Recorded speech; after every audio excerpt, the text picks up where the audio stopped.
Smart meter ಟೆಂಡರ್ನಲ್ಲಿ ಭಾರಿ ಹಗರಣ ನಡೆದಿದೆ ಅಂತ ಆರೋಪಿಸಲಾಗಿದೆ. ಸರ್ಕಾರದ ವಿರುದ್ಧ ಅಶ್ವಥ್ ನಾರಾಯಣ ವಾಗ್ದಾಳಿ ನಡೆಸಿದ್ದು, ಖಜಾನೆ ನೋಡ್ಕೋ ಅಂದ್ರೆ ಖಜಾನೆಯೇ ಲೂಟಿ ಮಾಡ್ತಿದ್ದಾರೆ. ಬಿಜೆಪಿ ಈ ಎಲ್ಲದಕ್ಕೆ ಅಂತ್ಯ ಕಾಣಿಸದೆ ಬಿಡಲ್ಲ. ಸರ್ಕಾರದ ವಿರುದ್ಧ ಸಹಿ ಸಂಗ್ರಹ ಅಭಿಯಾನ ಶುರು ಮಾಡ್ತೇವೆಂದು ವಾಗ್ದಾಳಿ ನಡೆಸಿದ್ರು.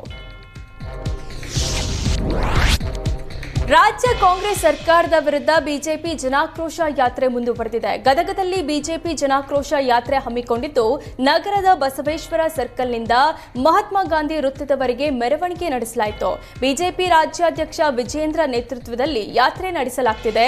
ಯಾತ್ರೆಯಲ್ಲಿ ಪರಿಷತ್ ವಿಪಕ್ಷ ನಾಯಕ ಛಲವಾದಿ ನಾರಾಯಣ ಸ್ವಾಮಿ, ಮಾಜಿ ಡಿಸಿಎಂ ಗೋವಿಂದ ಕಾರಜೋಳ, ಮಾಜಿ ಸಚಿವ ಸಿಸಿ ಪಾಟೀಲ್, ಶಾಸಕ ಸಿ ಜನಾರ್ದನ್ ರೆಡ್ಡಿ ಹಾಗೂ ವಿಧಾನ ಪರಿಷತ್ ವಿರೋಧ ಪಕ್ಷದ ಮುಖ್ಯ ಸಚೇತಕರಾದ ಎನ್ ರವಿಕುಮಾರ್ ಸೇರಿ ಹಲವರು ಭಾಗಿಯಾಗಿದ್ದಾರೆ.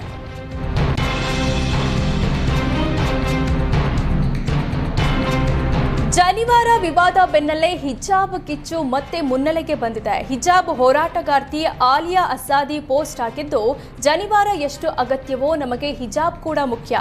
ಜನಿವಾರ ಕಾರಣಕ್ಕೆ ಪರೀಕ್ಷೆ ಬಹಿಷ್ಕರಿಸಿದ ಬ್ರಾಹ್ಮಣನ ನೋವು, ಹಿಜಾಬ್ಗಾಗಿ ಪರೀಕ್ಷೆ ಬಿಟ್ಟ ಮುಸ್ಲಿಂ ಹೆಣ್ಮಕ್ಕಳ ನೋವು ಒಂದೇ ಅಲ್ವೇ?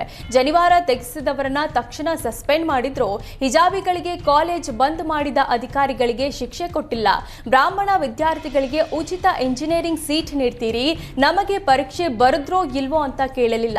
ಇದು ನಮ್ಮ ವ್ಯವಸ್ಥೆ ಅಂತ ಹಿಜಾಬ್ ಹೋರಾಟಗಾರ್ತಿ ಆಲಿಯಾ ಅಸಾದಿ ಆಕ್ರೋಶ ವ್ಯಕ್ತಪಡಿಸಿದ್ದಾರೆ. ಪೈಗಂಬರ್ ಕುರಿತು ಯತ್ನಾಳ್ ಅವಹೇಳನಕಾರಿ ಹೇಳಿಕೆ ಆರೋಪಕ್ಕೆ ಮುಸ್ಲಿಮರು ಸಿಡಿದೆದ್ದಿದ್ದಾರೆ. ಯತ್ನಾಳ್ ವಿರುದ್ಧ ಮುಸ್ಲಿಮರು ವಿಜಯಪುರದಲ್ಲಿ ಏಪ್ರಿಲ್ 28ರಂದು ಬೃಹತ್ ಹೋರಾಟಕ್ಕೆ ಸಜ್ಜಾಗಿದ್ದಾರೆ. ಯತ್ನಾಳ್ ವಿರುದ್ಧ ಹೋರಾಟಕ್ಕಾಗಿಯೇ ಆಕ್ಷನ್ ಕಮಿಟಿ ಸಿದ್ಧತೆ ನಡೆಸಿದ್ದು, ಈ ಮೂಲಕ ಮುಸ್ಲಿಮರ ಶಕ್ತಿ ಪ್ರದರ್ಶನಕ್ಕೆ ಪ್ಲಾನ್ ಮಾಡಿದೆ.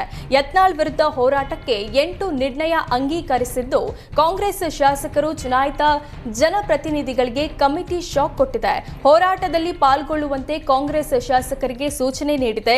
ಪ್ರತಿಭಟನೆಗೆ ಗೈರಾದರೆ ರಾಜೀನಾಮೆ ನೀಡುವ ಬೆದರಿಕೆ ಹಾಕಿದ್ದಾರೆ. ವಕ್ಫ್ ಕಾಯ್ದೆ ತಿದ್ದುಪಡಿ ವಿರೋಧಿಸಿ ಮಡಿಕೇರಿಯಲ್ಲಿ ಪ್ರತಿಭಟನೆ ನಡೆಸಲಾಗಿದೆ. ಕಾಂಗ್ರೆಸ್ ಅಲ್ಪಸಂಖ್ಯಾತ ಘಟಕದಿಂದ ಮಡಿಕೇರಿಯಲ್ಲಿ ಪ್ರತಿಭಟನೆ ನಡೆಸಲಾಗಿದ್ದು, ಮಡಿಕೇರಿಯ ಜಾಮಿಯಾ ಮಸೀದಿಯಿಂದ ಜಿಲ್ಲಾಧಿಕಾರಿ ಕಚೇರಿವರೆಗೆ ಮೆರವಣಿಗೆ ನಡೆಸಿ ಕೇಂದ್ರ ಸರ್ಕಾರದ ವಿರುದ್ಧ ಧಿಕ್ಕಾರ ಕೂಗಿ ಆಕ್ರೋಶ ಹೊರಹಾಕಿದ್ದಾರೆ. ಇಂದಿರಾ ಗಾಂಧಿ ವೃತ್ತ, ಅಜ್ಜಮಾಡ ದೇವಯ್ಯ ವೃತ್ತ, ಮಂಗೇರಿರ ಮುತ್ತಣ್ಣ ವೃತ್ತ, ಜನರಲ್ ತಿಮ್ಮಯ್ಯ ವೃತ್ತದ ಮೂಲಕ ಮೆರವಣಿಗೆ ಸಾಗಿ ಬಳಿಕ ಜಿಲ್ಲಾಧಿಕಾರಿ ಕಚೇರಿವರೆಗೆ ಮೆರವಣಿಗೆ ನಡೆಸಲಾಗಿದೆ. ಜಿಲ್ಲಾಧಿಕಾರಿ ಮೂಲಕ ರಾಷ್ಟ್ರಪತಿಗಳಿಗೆ ಪ್ರತಿಭಟನಾಕಾರರು ಮನವಿ ಸಲ್ಲಿಸಿದ್ದಾರೆ.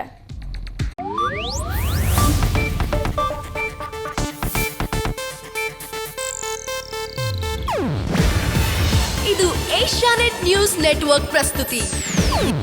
ನೀವು ನೋಡ್ತಿದ್ದೀರಾ ಏಷ್ಯಾನೆಟ್ ಸುವರ್ಣ ನ್ಯೂಸ್.